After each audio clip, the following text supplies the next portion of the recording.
é feita a justiça nos seus mínimos detalhes. Para que nós tenhamos uma ideia disso, os computadores que nós utilizamos são dinossauros, perto daqueles que são utilizados pelo mundo espiritual. A tecnologia existente no mundo espiritual está anos-luz à frente da tecnologia do plano da matéria. Por que os nossos jovens tão cedo operam com tanta desenvoltura os computadores, por exemplo? Porque eles tiveram acesso a essa tecnologia quando estavam no mundo espiritual antes de reencarnar. E as empresas, a sociedade, os governos, eles têm líderes, mentores que tomam conta desta empresa. Então, digamos que, vamos citar o caso do avião que caiu indo do Brasil para a França, alguns anos atrás. O plano espiritual já tinha tecnologia de saber que havia um equipamento no avião que estava tornando-se defeituoso, já tinha tecnologia o suficiente para saber que no meio do Oceano Atlântico havia uma tempestade de tal magnitude, onde a tempestade e a falha do equipamento de avião inevitavelmente faria que o avião caísse. Então, dessa forma, aquelas pessoas que estiveram ali, estiveram porque ali precisavam estar. Aqueles que pereceram no circo de Niterói, 500 pessoas que morreram no circo de Niterói no incêndio. Depois veio a informação que nos planos espirituais havia como que um megafone que dizia: João, está na hora, Sebastião, Antônio, Jorge, Maria, Zefa, Chica, e todos se reuniram no circo de Niterói e morreram queimados, para expurgarem de si a culpa e a aderência magnética pesada que não permitia que eles pudessem se elevar. Em 1961, nós tivemos aqui no Brasil o incêndio do circo de Niterói, no qual pereceram 503 pessoas e a sua grande maioria crianças. Naquela ocasião, Emmanuel, através de Chico, ele responde àquelas indagações. Ele disse: olha, vamos fazer uma comparação, uma analogia, que é o que muito provavelmente tenha ocasionado. Nos séculos que a Santa Inquisição condenou as pessoas à morte através de fogueiras, todos aqueles espíritos envolvidos, eles semearam. E a lei de causa e efeito veio alcançá-los nesta oportunidade, em que se reuniram no mesmo ambiente e desencarnaram coletivamente. E como um drama como esse foi planejado no mundo espiritual, essas almas, elas em conjunto decidiram que iriam pagar essa dívida, que iriam, por assim dizer, deixar a sua ficha limpa. Então, esses espíritos decidiram junto com o mentor. E, como tal, nós acreditamos que esses detalhes todos foram devidamente pesados, analisados, para não haver injustiça. Tanto quem estava ali naquele contexto, de alguma forma, estava necessitando passar por aquele processo de aceleração do seu desenvolvimento espiritual, da sua regeneração. Aquilo que nós colocamos como pensamento, como palavra, como ação, volta invariavelmente para nós. Existem crimes que são individuais e existem crimes que foram cometidos no coletivo. O que mais nos ocorre inicialmente é de um resgate coletivo, de algum problema que era comum e aquelas pessoas, resgates que precisariam ser realizados e são acomodados dentro de um determinado evento. Olho por olho, dente por dente, quem são os espíritos que falecem em eventos de grande dor humana? Culpados do passado? A justiça divina é punitiva ou educativa?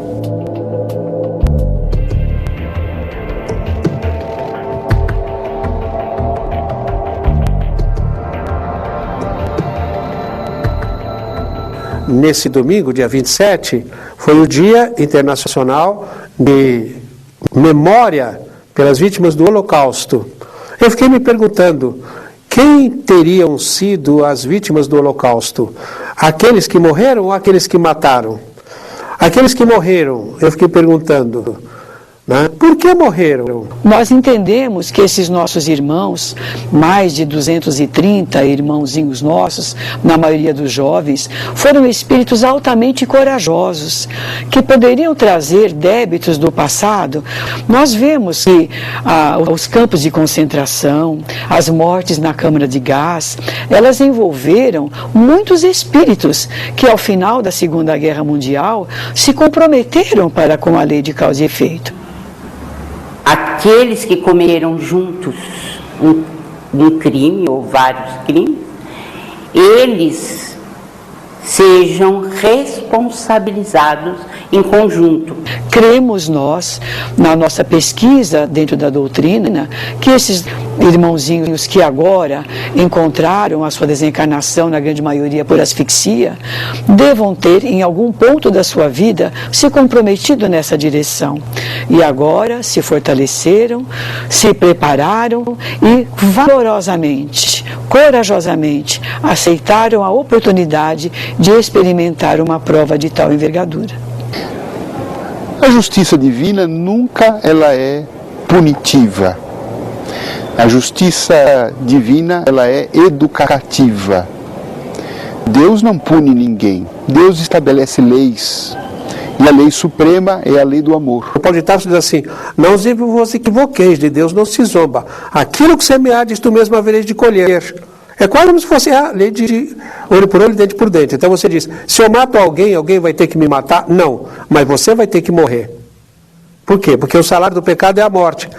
Se alguém não te matar, você tem que se matar. Matar o quê? O assassino que existe em você. O que nós temos dentro da doutrina espírita é um foco muito grande na tomada de consciência, na transformação interior e em atitudes reparadoras. Deus não trabalha com culpa nem com medo.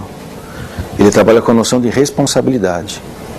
A questão da culpa e do medo é como se a pessoa pudesse, através de um castigo, zerar os seus créditos ou os seus débitos. Não.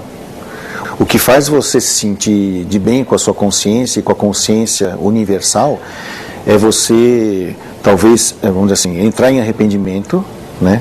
Entrar em remorso, e aí com o remorso, que é um sentimento do sincero desejo da reparação, e aí se propor a reparar. A pergunta poderia ser, mas tem certas coisas que não dá para reparar. Realmente não dá, mas dá para você fazer compensações, né? Nesta ou em outras vidas, e por isso aí vem a soberana justiça e bondade de Deus, inclusive com as leis da reencarnação. Por isso que não tem como escapar da justiça e da bondade de Deus. Seria bobagem não querer aceitar a possibilidade de reparação. Esses espíritos que estão implicados nessa tragédia também estão envolvidos em vidas passadas nos mesmos problemas e que não prestaram a devida atenção também para a necessidade de reajuste e através agora do sofrimento causado, né, pela negligência, eles vão ter oportunidade de reestruturar a sua personalidade. Invariavelmente, quando nós estamos expostos a um sofrimento qualquer, é muito comum que nós passamos a reavaliar a vida, a repensar a vida, as nossas próprias condutas. É muito comum, quando alguém adoece, se torna mais doce, mais compreensivo. O carinho que recebe de seus familiares amolece o coração mais endurecido. Então o sofrimento, ele condiciona a criatura a receber uma nova energia do Criador, e essa energia o torna mais doce, mais leve. Está aí o cristianismo na Terra há mais de 2000 anos. Estão aí as igrejas, estão aí as religiões promovendo o bem, mas nós estamos surdos. E os Espíritos disseram que nós não aproveitamos isto. E é por conta de não aproveitar as oportunidades de amor do bem, da caridade, é que nós, infelizmente, somos a nossa consciência, então, para expurgir aquele drama da culpa, ela submete o espírito a uma experiência dolorosa como esta. Você não precisa da bala perdida. Você vai servir ao próximo e vai ajudar todas as pessoas que são vítimas de agressões. Então você está matando o assassino em você.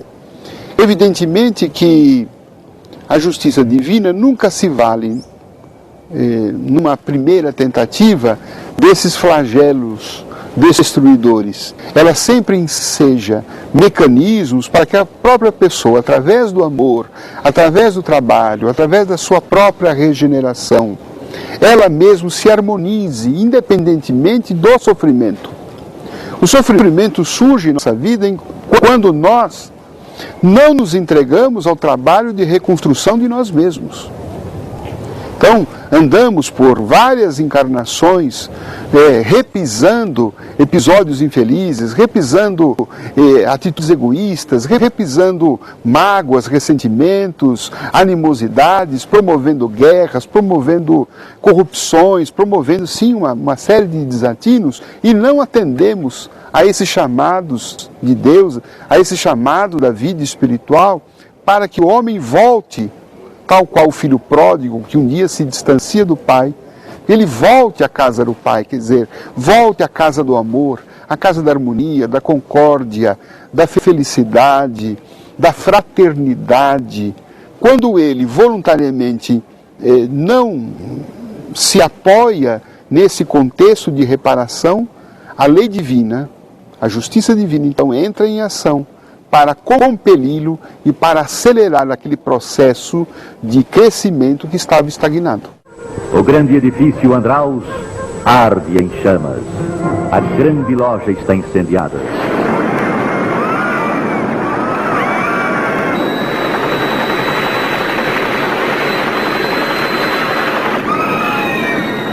Como é que isso está na lei, que eu chamo de lei, que é o Evangelho?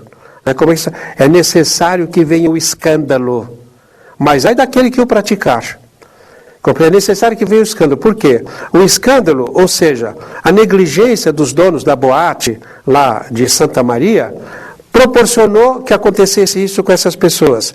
A negligência do pessoal do proporcionou o incêndio do Joelma, no Círculo de Niterói, das Torres Gêmeas, dos Estados Unidos. Tudo isso acontece e o que vai acontecer? As pessoas que estão ali resgatam. E quem sobrevive toma consciência. Necessariamente não precisa sofrer, desde que ele urgentemente ele passe para o mecanismo da recomposição, da reconciliação e da reparação. Mas se ele não fizer isto e ficar apenas num estágio de culpa, a sua condição psicológica obrigará ele a um resgate doloroso que ele poderia ter suplantado através do amor. Agora, Kardec ele coloca que muitas das tragédias elas são causadas pela imprevidência do homem.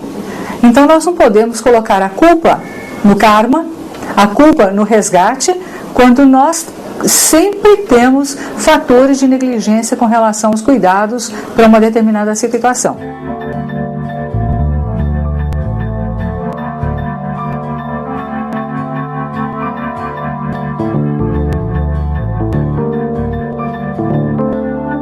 Em eventos